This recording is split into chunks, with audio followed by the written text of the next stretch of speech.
ঠিক আছে। উনি আপনি কখনো আমার গান শুনেননি? শুনছি, মানে সামনাসামনি জীবনে শুনছি।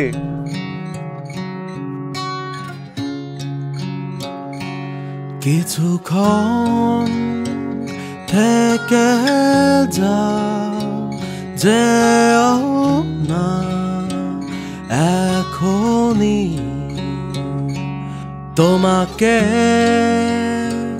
দু চোখ ভরে দেখা আরো যে বাকি,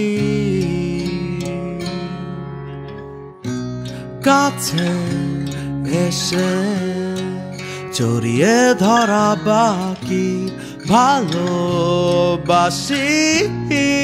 তোমাকে বলা বাকি, যত ব্যথা তোমার নিজের করা বাকি, এ জীবন তোমার নামে লেখা বাকি।